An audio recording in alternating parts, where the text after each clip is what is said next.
Pessoal, vocês ficaram, eu tô vendo já, vocês estão muito preocupados com ontem, assim. Calma, pô. Torcedores, calma. Calma. Ele teve um treino, velho. A gente tem que olhar com calma pro que aconteceu. Eu coloquei um story ontem falando o que eu esperava do jogo. Eu esperava 0x0, eu esperava a gente não tomar gol. Eu posso até provar, um amigo meu perguntou à tarde, o que esperar do jogo de hoje? Eu falei 0x0. 0x0. Importante é ele não tomar gol. Nós tomamos 16 gols nas eliminatórias. A gente não estava acostumado a tomar tanto gol assim. Com o Tite a gente não tomava gol.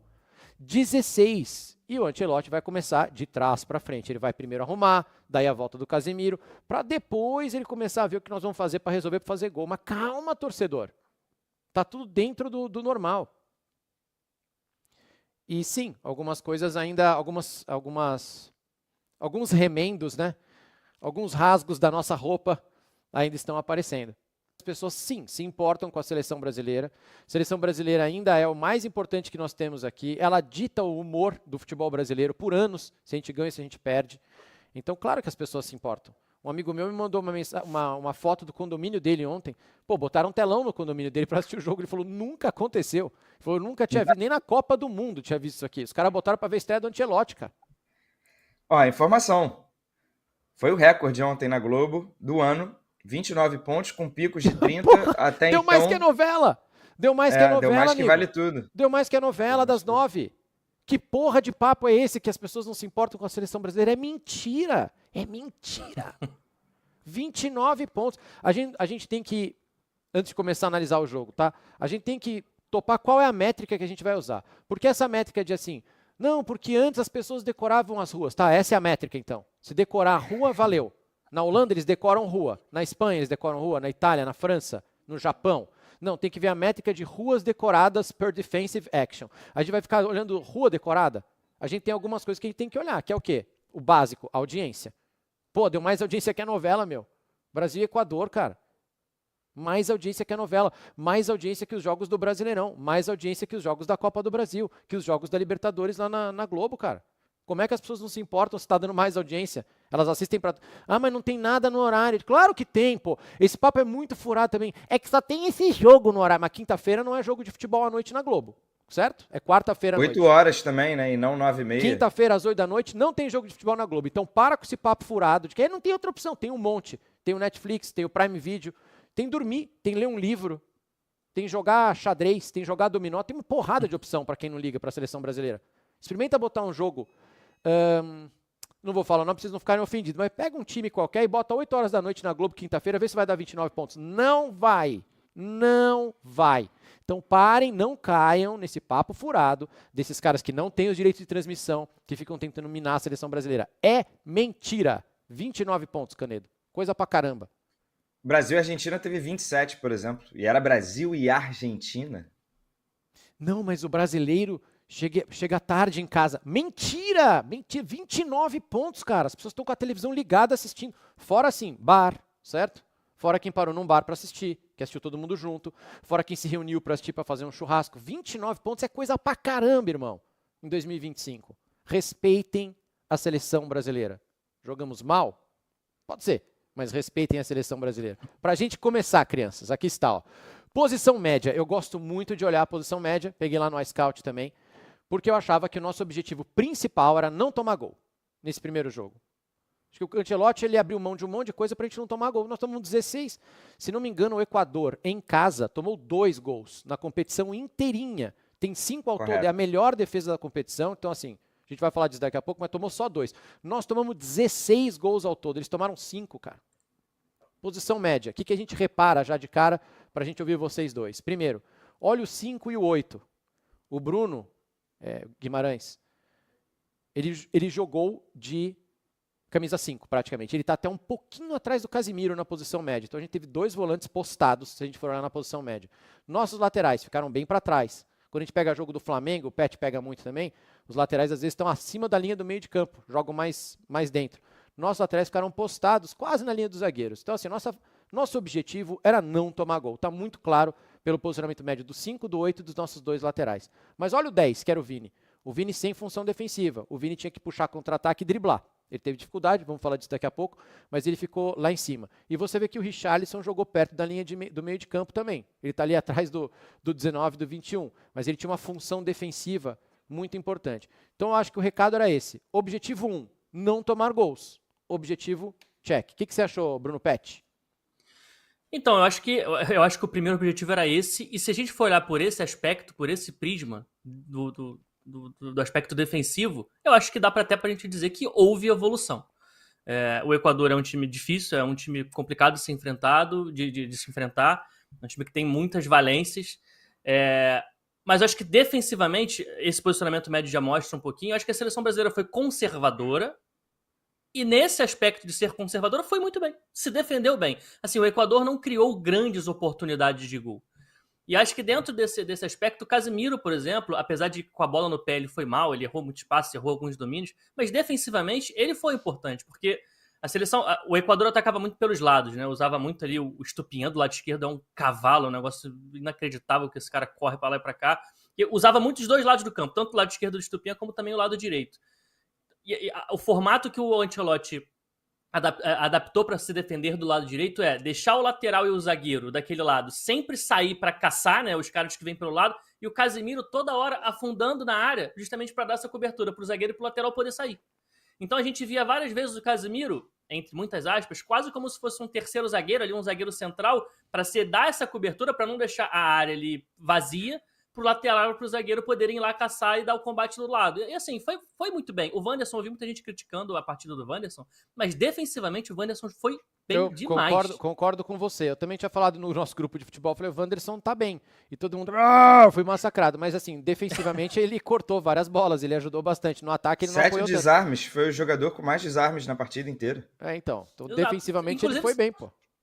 Inclusive, se a gente for pegar quais foram os principais destaques da seleção, talvez a linha de defesa. A gente vai falar do Alexandre, do Alex, né? A gente vai falar do Wanderson, a gente vai falar do próprio Alexandre, lateral esquerdo. Porque foram bem como? Em qual aspecto do jogo? Em qual momento? Defendendo. No aspecto defensivo, que foi o que a gente conseguiu ir melhor. E só tem um detalhe sobre o aspecto defensivo, porque eu acho que quando você fala de se defender, você não fala só de se defender lá atrás. Você não fala só do que a gente chama de bloco baixo. Você fala também quando o time tenta pressionar lá em cima, quando o time tenta abafar a saída de bola. Nesse ponto de vista, nesse aspecto defensivo, eu acho que a seleção foi mal. As poucas vezes que a gente tentou pressionar a saída de bola, a gente foi mal e o Equador conseguiu facilmente trocar 4, 5 passes e chegar no campo de ataque. Aí a gente contou com uma boa recomposição para poder se fechar lá atrás e aí sim, de novo, naquele bloco mais baixo, a gente voltava a se defender bem. Mas acho que houve evolução defensiva, mas também a gente tem que tentar diferenciar aqui os momentos do jogo para a gente entender em qual momento do jogo, foi esse o momento do jogo que a gente se defendeu bem, nesse bloco baixo, que está no posicionamento médio, quando a gente estava mais recuado.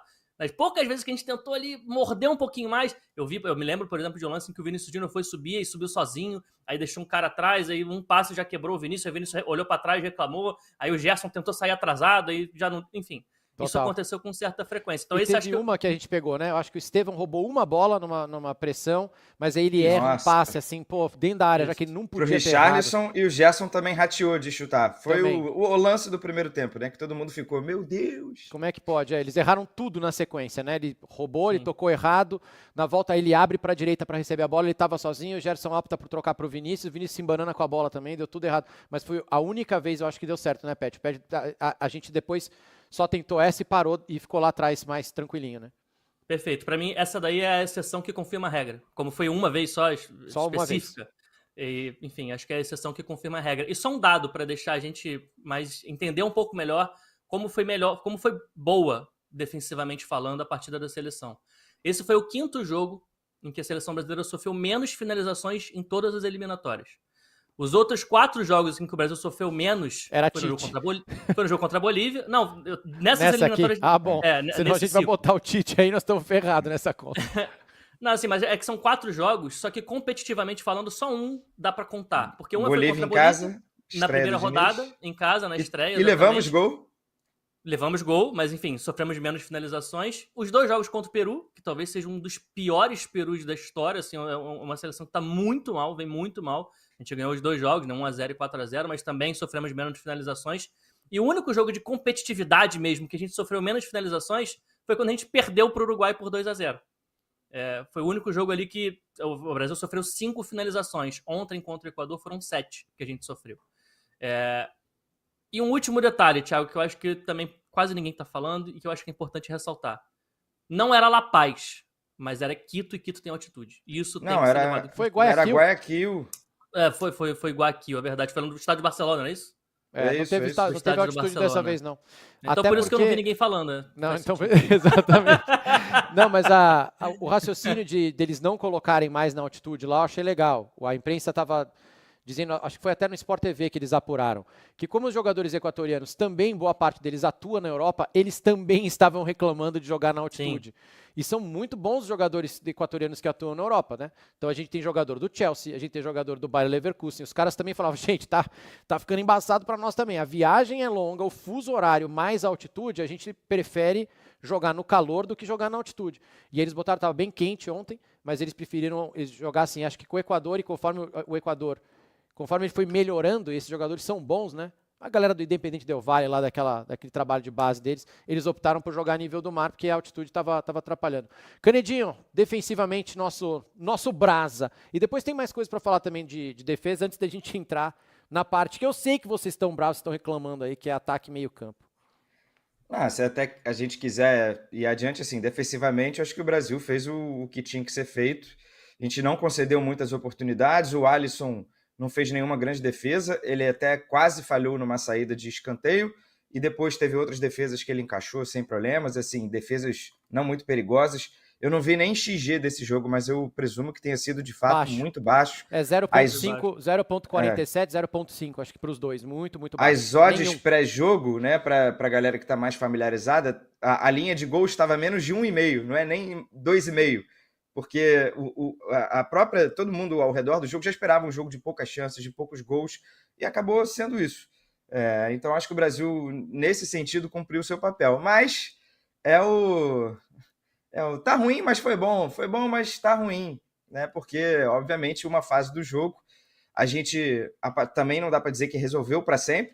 Foi um só jogo, foram 3 dias de treino, mas pela mudança assim, de esqueleto do time, de postura, né? Só que aí isso implica, logicamente, também numa total falta de ousadia, talvez de segurança mesmo dos jogadores não quererem deixar o bumbum na janela e saírem para o ataque e né, se atirarem mais. Então, isso também se refletiu. Eu não sei se o Pet fez esse estudo, mas eu não me lembro do Brasil ter um jogo com 3 finalizações em 90 minutos. 2 no gol. 66% de aproveitamento. Foi a segunda bola foi a do Casemiro, né, no segundo tempo. Foi uma grande chance em cada tempo, que foi aquela a jogada do Vini, tocou para trás, e o Casemiro teve uma furada do Richarlison também, que teria sido chance. Essa não conta. Essa não entra como finalização, mas é uma boa chance. Essa entra como xingamento, como finalização não. Essa não conta mais nem como expected goals. Assim, o cara tem que pelo menos completar o chute para contar na estatística. Como ele furou, não entra. Mas assim, aí a gente elogia a defesa para criticar o ataque junto, porque faltou muita ousadia, faltou o jogador pegar a bola e partir para cima, sem medo, né? Tava aí, assim, time burocrático, todo mundo entregando a bola para o cara mais próximo. A gente vai lembrar também, por serem as exceções, né? O lançamento do Estevão com a direita, que ele deixou o Vini numa situação boa lá do outro lado. Foi legal, foi bonito. Todo mundo, né? Foi bonito, mas foram pouquíssimas jogadas quase aí, assim, nada. o jogo inteiro, que alguém pegava a bola e o outro ia acompanhando para dar opção, também às vezes estava muito sozinho. Então eu acho que a crítica vem quase de mãos dadas, assim, ao elogio da defesa, a crítica ao ataque. Isso foi triste. Eu vou trazer 2 coisinhas aqui ainda da defesa. Todas as vezes o Casemiro ou alguém do meio de campo estava marcado. Então você vê que o Brasil está saindo com a bola aqui na defesa. Eu tirei fotos aos 6 do primeiro tempo. Sempre tinha um jogador do Equador atrapalhando o Casemiro. O Casemiro não é um cara de saída com a bola assim. Ele tem bom passe longo, mas ele não é um cara que vai quebrar a linha para você. Ele nunca foi esse cara. Ele não é o cara que vai carregar. Quando fizeram isso com ele no United, ferraram ele no United. A queda de rendimento dele no United está atrelada ao Ten Hag achar que ele era um cara para sair jogando com a bola. Todo mundo lembra. Pô, o Rio Ferdinand falava isso todo dia lá no podcast dele. Falava, estão quebrando o meu homem, ele não é esse jogador. Então já perceberam que quando ele caía ali para receber a bola, tinha sempre um cara do Equador junto, e isso vai nos atrapalhar. E como o Bruno também estava jogando meio marcado, foi difícil para a gente sair com a bola. A outra foto que eu consegui tirar aqui e que me deu um pouco de agonia foi que muitas vezes o Equador fez isso aí na nossa saída de bola. Ó. Eles tinham 4 jogadores no campo de ataque atrapalhando nossa saída de bola, só 2 no meio de campo e 4 na defesa. Olha o Vini aberto sozinho lá. E aí como é que você resolve isso? Rápido. Você tem que perceber isso rápido e sair rápido. O passe tem que ser rápido, a movimentação tem que ser rápida. E aí, cara, é com treino. O velho teve um treino só, meu. Não é agora que vai acontecer. Mas se no futuro uma seleção fizer isso aí com o Brasil de novo, esse jeito aí é caixa, irmão. A gente não pode deixar isso aqui acontecer. O que você acha, Pet, disso aí? Eu acho que o Equador foi muito bem para se proteger dos espaços por dentro, e aí a partida que o Caicedo fez foi espetacular. O Pedro Vitti, também, jogador da MLS, foi muito bem. O próprio Alan Franco, que a gente conhece um pouco mais, né, joga no futebol brasileiro.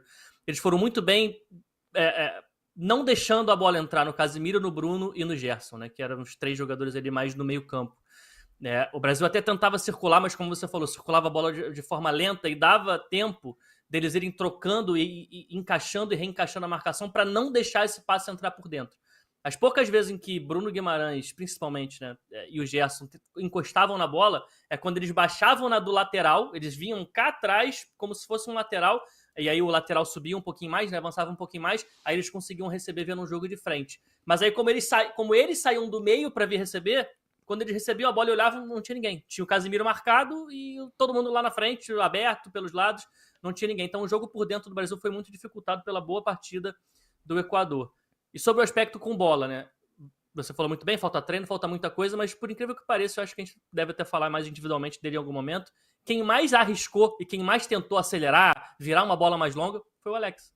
Que era o que estava estreando, né? Ele tentou uma vez ou outra dar uma virada mais longa. Achei que ele foi bem, viu? O jogo também. acaba quando ele dá um passe vertical também. Eu fiquei com agonia naquele último lance, porque o relógio já tinha passado dos 49, a gente fica, o juiz vai acabar.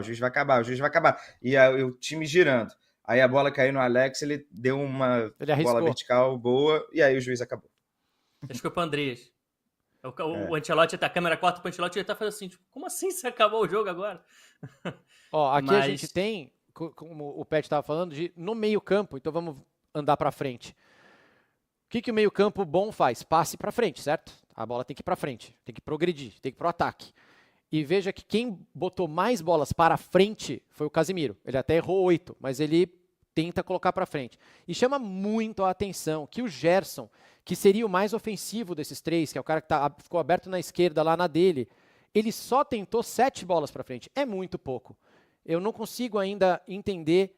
Eu vi que ele repete o que o Dorival estava fazendo, mais ou menos, o Ancelotti, mas eu acho que ali é um grande problema que o Ancelotti vai ter que resolver. Assim. Eu não gosto desse meio campo com o Casemiro. Agora o Casemiro, ok ali, acho que melhorou, mas com Gerson e Bruno não funciona para mim. Eu não consigo gostar.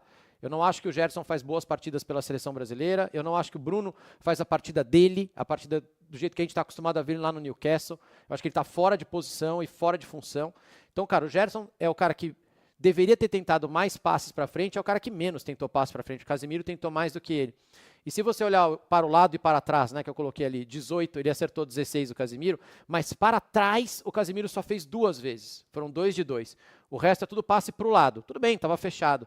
Mas eu achei pouco do Gerson. Assim, eu esperava que o Gerson arriscasse mais, fosse o cara do passe para frente, entendeu?